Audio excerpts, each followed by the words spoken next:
Magandang araw po sa inyo. Ito po si Ate Jo ng JM Health Tips Care to Heal Channel.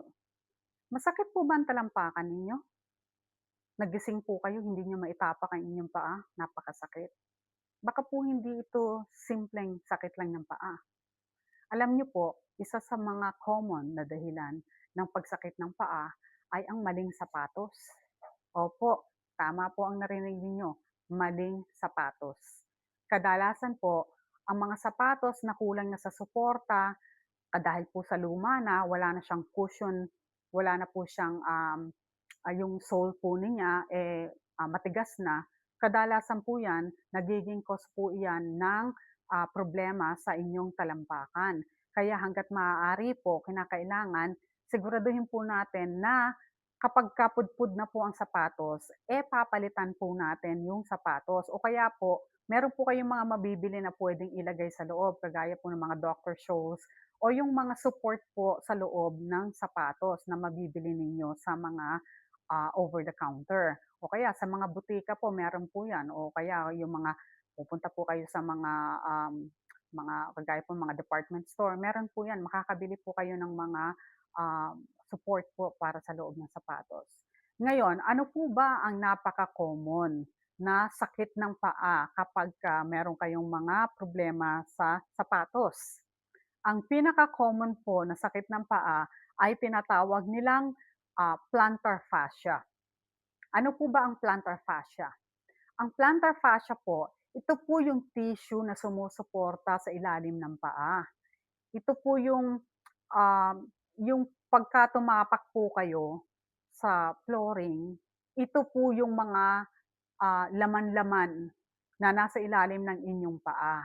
Yun po ang mga tinatawag nilang fascia o plantar fascia. Kapagka iyon po ay lagi pong nabubugbog o lagi pong, may pressure, yan po ang nagiging dahilan. Talaga pong, magkakaroon kayo ng masakit na talampakan. Paano po ba natin malalaman na, plantar fascia po yan? Ang number one po niyan is kapagka gising niyo po sa umaga, 'pag tumapak po kayo, hindi niyo maitapak ang inyong paa. O kaya naman po, halimbawa, nakakapaglakad kayo ng maayos, pero naupo po kayo, nakapagpahinga kayo. Pagka tatayo na po kayo, hindi niyo na naman maitapak ang paa ninyo. Yan po. Kadalasan po, yan po ang number one na symptoms ng plantar fascia. So, maliban po sa maling sapatos na nakakadagdag sa stress sa plantar fascia ninyo na nagko-cause ng plantar fasciitis, may mga ibang bagay din po na nakaka-contribute sa paglala o pamamaga at pagsakit ng inyong mga paa. Meron po yung mga trabaho kung saan laging nakatayo o laging naglalakad ang tao. Yan po, common-common po yan, yung mga healthcare workers, yung mga nurses, mga doctors, mga pulis, mga nakatayo po lagi yang mga yan.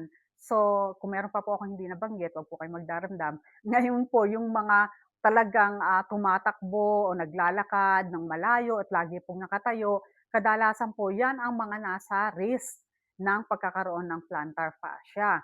Kasama po yung biglaang pagdami ng walking o takbo ng takbo, running, o sabihin mo nagja-jogging lagi, but at the same time yung sapatos na suot-suot wala ng cushion, yan po nakaka-cause po yan ng plantar fasciitis. Gayun din po yung matagal na pagtayo, sabi nga po natin kagaya ng mga nurses, halos maghapon nakatayo, talaga po yan nakaka-contribute ng sakit ng talampakan dahil po namamaga yung plantar fascia. Gayun din po yung mga tight calf muscles na tinatawag nila. Ano po ba yung tight calf muscles? Tight calf muscles, yung mga binti po ninyo naninigas, yung mga muscles. Kapag po ang mga binti po ninyo naninigas sa mga muscles, nagko-cause po yan ng stress para sa mga muscles ng paa ninyo. Gayun din po yung mga foot mechanics na tinatawag nila, yung mga hugis ng paa. Minsan po kasi yung iba, yung mga tinatawag nilang flat-footed. Pagka yung mga flat-footed, pagka tumapak po yan sa sahig, pantay na pantay. Wala pong suporta yung kanilang mga paa against sa matigas na sahig. At gayon din po, syempre, kapag sobrang pagod na ang paa, siyempre po talagang makaka-contribute yan sa sakit ng talampakan. Hindi ibig sabihin kapag sumakit ang talampakan ay plantar fasciitis agad. Pero kapag paulit-ulit po ito at saka matindi ang sakit, eh mas mabuti po na magpatingin na po kayo kasi baka po nga plantar fasciitis. Plantar fascia po kapagka may magana, ang tawag po diyan ay plantar fasciitis, okey? May itis na po, ibig sabihin may magana po. Ngayon, ang maling sapatos ay talagang isa sa number one na dahilan kung bakit nagkakaroon ng plantar fasciitis. Yung sabi nga natin, ano po ang nagiging problema ng sapatos? Ang kahit na anong sapatos na kulang sa arch support ay puwedeng magbigay sa inyo ng plantar fasciitis o pamamaga ng talampakan. Pagka sinabi po natin na walang arch support, alam niyo po 'di ba diyan sa Pilipinas napaka-common po ng mga sandals na kung saan po, eh, completely flat lang po siya, walang heels, para ka lang nakatapag sa sahig. Hindi po ideal 'yon. Hindi po advisable na, gano'n ang susuot ninyong sa ano, support ng paa ninyo o mga sapatos. Dapat po ang gawin ninyo ay pumili kayo ng mga tsinelas o mga sapatos na kung saan meron pong at least 1 inch na, heels. Yung hindi po siya pantay, medyo mataas po sa likuran ng at least 1 inch. Kailangan po niyo 'yang arch support na 'yan kasi kapag wala po iyan, madali pong mapagod ang mga muscles at saka mga tissues ninyo sa paa. Masakit po yan kapagka namaga. Ang pangalawa naman po, sabi ko nga kanina, kapag manipis or matigas na po yung sole ng sapatos ninyo. Yun po, kapag ka ganon, sabi ko nga, eh, oras na para bumili ng bagong sapatos o kaya naman po ay magbili kayo ng Dr. Scholl's na support na cushion para sa loob ng sapatos. Gayun din po, um, kapag ka minsan yung iba dahil sa nagtitipid, hindi po fit yung sapatos. Kapag ang sapatos ninyo hindi fit, kapag ka sapatos po ninyo maluwag o sobrang sikip, nakakatulong po iyan para palalain ang pagkaka-stress ng muscle sa paa. Kaya po nagiging cause ulit ng plantar fasciitis. At gayon din po, sabi nga, kapag luma na ang loob ng sapatos at wala na siyang cushion, kailangan po ninyong lagyan ito ng cushion. Siguraduhin po ninyo na bibili kayo ng palaman sa loob ng sapatos para po maiwasan ang pamamaga ng mga tissue sa paa ninyo. Ang karaniwang sintomas po ng plantar fasciitis ay masakit sa ilalim o harapang bahagi ng sakong. Pinakamasakit sa unang mga hakbang pagkagising o pagtayo galing sa medyo mahabang pagkakaupo. Sumasakit ito kapagka, bigla kayong tumayo at saka maaari din pong lumala ito pagkatapos ng matagal na paglalakad o pagtayo. Minsan po gumagaan habang gumagalaw pero bumabalik pagkatapos ng activity. Ngayon, meron din pong posibleng maging problema ang paa maliban lang sa plantar fasciitis kasi po ang pananakit po ng talampakan puwede rin pong manggaling sa plantar fibroma na tinatawag, puwede rin po sa sprain, puwede pong, stress fracture na tinatawag, meron din puwedeng, nerve irritation, arthritis o iba pang kondisyon. Marami po tayong videos dito sa channel na 'to na mapagpipilian po ninyo kung saan malalaman po ninyo ang mga detalye ng mga, sakit na binanggit natin. Sabi ko nga po, marami po tayong mga ganyang video na makikita ninyo dito sa channel natin. Ngayon, paano po ba ninyo maiiwasan ang paglala nito? Meron po mga home care remedies na tinatawag. Yung mga home care remedies po na tinatawag na yan, pagka mild pa po at kaya pa pong gamutin sa bahay, pwede pong gumaling ang plantar fasciitis sa bahay. Ngayon po, kung hindi naman po kinakailangang pumunta kayo sa doktor kasi kadalasan po ang ginagawa dyan kapag hindi na maremedyohan sa bahay, kadalasan po yan nagkakaroon ng injection ng steroids. So yung mga injection po ng steroids, yun po makakatulong po yun para mabawasan ang sakit o pananakit. Pero siyempre po, hindi niyo masasabing hindi na po babalik iyang sakit. Kasi sabi nga po, kahit po mag-injection pa kayo o kahit po mag-inom pa kayo ng gamot, kung hindi naman po ninyo pinapalitan yung luma ninyong sapatos at hindi naman ninyo linalagyan ng tamang cushion, eh wala po, pabalik-balik pa rin po iyang sakit na yan ng inyong paa. Ngayon, kung nasa bahay po kayo, ano ang home care remedy na magagawa ninyo? Kapag ka masakit na masakit po ang gawin po ninyo maglagay kayo ng cold pack.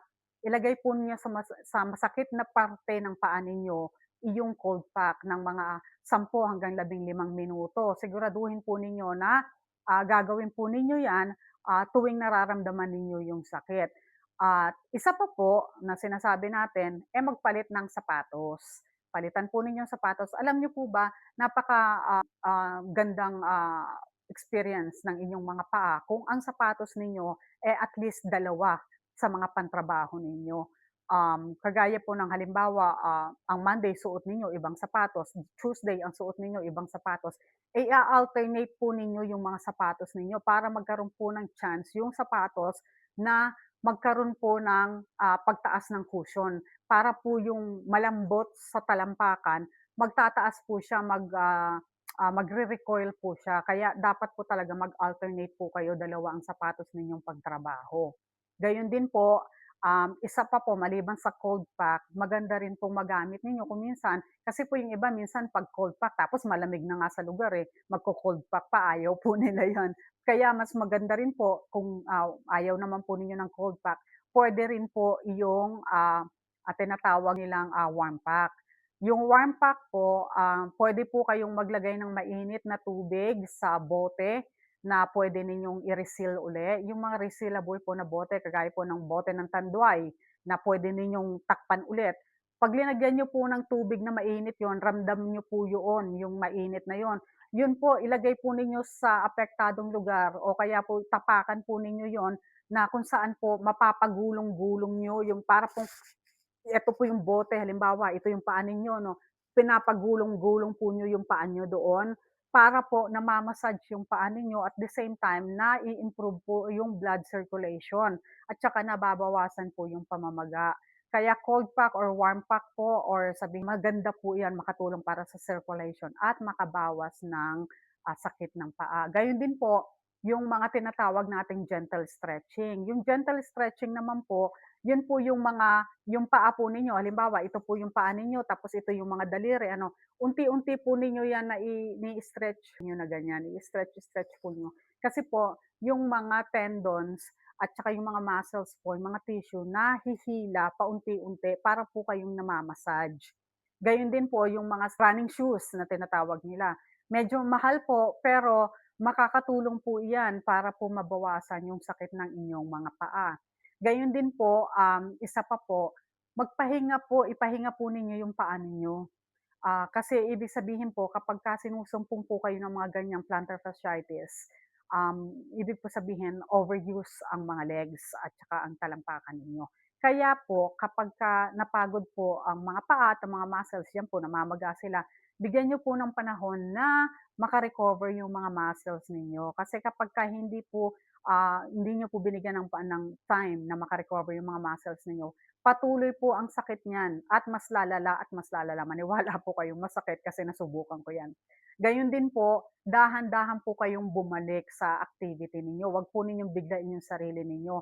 Kasi yung iba po ang gawa po nila kapagka nakaramdam po sila ng okey na, balik na po sa trabaho, matagal na tayuan na naman, gayon na naman po, matagal na takbuhan. Hindi po nila naiisip na ang muscles temporarily lang po iyan na naka-relieve ng pain, pero hindi po ibig sabihin magaling na.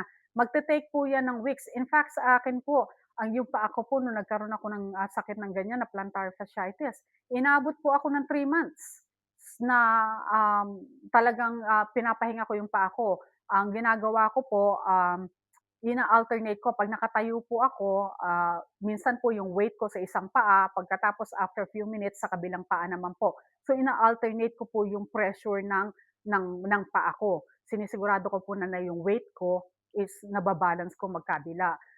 Kasi po talagang, hindi po puwede ng dire-diretso. Gayon din po, isa pa po yung sinasabi nga po natin na kapagka namamaga po iyan, it will take time to heal.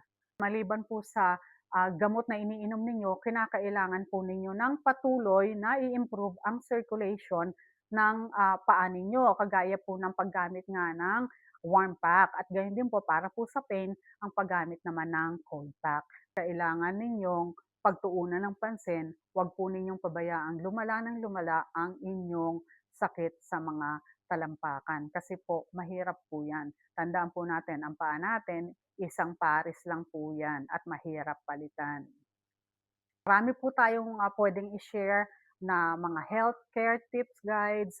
Marami po tayong, puwedeng i-share na makakatulong po sa inyo sa inyong pang-araw-araw na, kalusugan. Kaya kinakailangan po mag-stay tune lang po tayo, panoorin po natin, hanapin po natin kung ano yung mga nararamdaman ninyo, dito po sa ating channel. Marami po kayong mga makikitang mga bagay-bagay na kung saan makakakuha po kayo ng idea kung papaano po ninyo gagamutin at magkakaroon kayo ng idea kung ano po bang parte ng katawan ang apektado ng inyong sakit. Kung nagustuhan po ninyo ang video po natin at topic natin ngayon, sana po ay pakisuportahan po ninyo ang ating channel. Paki-click lang po yung, like, subscribe at share po natin sa ibaba para po, patuloy po nating masuportahan at patuloy po tayong makapaglingkod at makapagbigay ng mga magagandang tips at mga remedies at mga advices sa mga kababayan po natin. Lalo na po yung mga walang kakayahang magpa-doktor o magpa-hospital, at least po kung meron po silang kakayanan na makapanood, at least po malalaman nila kung ano ang mga nangyayari. Muli po, sundan po natin ang susunod na video. Sundan niyo po ako, i-join niyo po ako sa susunod na video. Libre po ang tanong dito. Mag-comment lang po kayo sa ibaba at matulin po tayong nagre-respond sa mga questions. Muli po, ito si Ate Jo. Nagpapasalamat po sa inyo at God bless.